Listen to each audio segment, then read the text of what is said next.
श्री गुरुचरित्र अध्याय 18. अमरापूर महात्म्य ब्राह्मणाचे दारिद्र्य गेले. ओम श्री गणेशाय नमः. श्री सरस्वत्यै नमः. श्री सद्गुरुभ्यो नमः. श्री कुलदेवतायै नमः. श्रीपाद श्रीवल्लभ श्री नृसिंह सरस्वती नमः. नामधारक सिद्धमुनींचा जय जयकार करीत म्हणाला, अहो गुरु, तुम्ही खरोखर संसारसागर तारक आहात. श्री गुरुचरित्रामृताने तुम्ही माझे कान तृप्त केले आहेत. परंतु तुमच्या मुखातून श्री गुरुचरित्र कथामृत कितीही श्रवण केले तरी ते अधिकाधिक ऐकण्याची मला इच्छा आहे, म्हणून मला आणखी सांगा.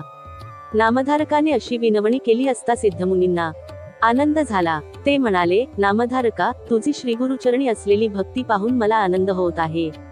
आज तुझ्यामुळे मला संपूर्ण श्रीगुरुचरित्र आठवते आहे. मी तुला भिलवडी स्थान महात्म्य सांगितले आहे. आता पुढचे चरित्र एकाग्रचित्ताने ऐक. विल्लवडी क्षेत्री काही काळ वास्तव्य केल्यानंतर श्रीगुरु नृसिंह सरस्वती कृष्णा नदीच्या काठाकाठाने परिभ्रमण करीत कृष्णा वरुणा संगमावर आले. त्या स्थानाला दक्षिण काशी असे म्हणतात. तेथून पुढे ते कृष्णा पंचगंगा संगमावर आले. तेथे भक्तजनांवर अनुग्रह करण्यासाठी 12 वर्षे वास्तव्य केले. ते स्थान अत्यंत पवित्र असून त्याचे महात्म्य काशी प्रयाग समान आहे. शिवा, भद्रा, भोगावती, कुंभी व सरस्वती या प्रख्यात 5 नद्या व कृष्णा या नद्यांचा संगम तेथे आहे. या संगमात स्नान केले असता महापातकांचा नाश होतो. या क्षेत्राचे महात्म्य कुरुक्षेत्रापेक्षा अधिक आहे. तेथे स्नान केल्याने 6 प्रकाराच्या महापातकांचा नाश होतो.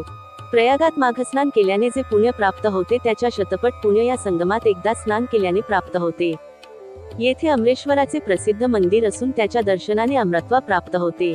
येथे पवित्र औदुंबर वृक्ष असून तेथे 64 योगिनी नित्य स्नान करतात. येथील संगमात अगणित तीर्थे आहेत.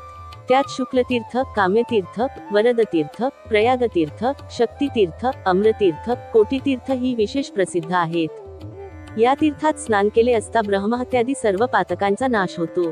अगणित पुण्याची प्राप्ती होते. याच कृष्ण पंचगंगा संगमावर श्रीगुरु नृसिंह सरस्वती काही काळ गुप्त रूपाने राहिले. त्यानंतर त्यांचे महात्म्य सगळीकडे प्रकट झाले. त्याविषयी मी तुला एक कथा सांगतो, ती ऐक. याच कृष्णा पंचगंगा संगमावर अमरापूर नावाचे एक गाव आहे. श्रीगुरु नृसिंह सरस्वती दररोज दुपारी जात असत. अमरापुरात एक विद्याभ्यासी दरिद्री ब्राह्मण राहत होता. त्याची पत्नी अत्यंत सुशील, धनप्रयण, श्रेष्ठ पतिव्रता होती.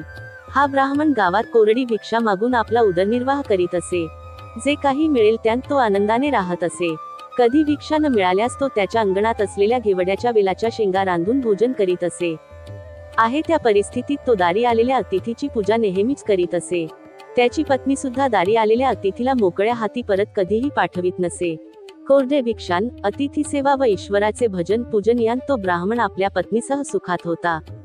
एकदा काय झाले, श्रीगुरु नृसिंह सरस्वती त्या ब्राह्मणाच्या घरी भिक्षेसाठी गेले. त्या ब्राह्मणाने श्रीगुरूंना घरात नेले. त्यांची भक्तिभावाने पूजा केली व त्यांना घेवड्याच्या शेंगाच्या भाजीचे भोजन दिले. परमेश्वर भावभक्तीचा भुकेलेला असतो. त्याला भावभक्तीने पत्र, पुष्प, फल, तोय यातले काहीही अर्पण केले असत ते तो आनंदाने स्वीकारतो. त्या ब्राह्मणाने दिलेल्या घेवड्याच्या शेंगाच्या भाजीने श्रीगुरु प्रसन्न झाले व तुझे दारिद्र्य गेले असा त्यांनी त्या ब्राह्मणास आशीर्वाद दिला. संगमाकडे परत जाताना त्यांनी त्या ब्राह्मणाच्या दारातील घेवड्याचा तोडून टाकला. श्रीगुरूंनी घेवड्याचा वेल उपटून टाकलेला पाहून त्या ब्राह्मणाच्या पत्नीला अतिशय वाईट वाटले. ती शोक करीत आपल्या नशिबाला दोष देऊ लागली. ती म्हणाली, अहो काय, आमचे दुर्दैव. त्या यतीला आम्ही असा काय त्रास दिला म्हणून त्याने आमचे अन्न तोडले, असे म्हणून ती श्रीगुरूंना दोष देऊ लागली. त्या ज्ञानी ब्राह्मणाला आपल्या पत्नीचे बोलणे मुळीच आवडले नाही. तो तिला रागावून म्हणाला, तू श्रीगुरूंना वाईट बोलू नकोस. सर्व वेश त्या परमेश्वराच्या अधीन आहे.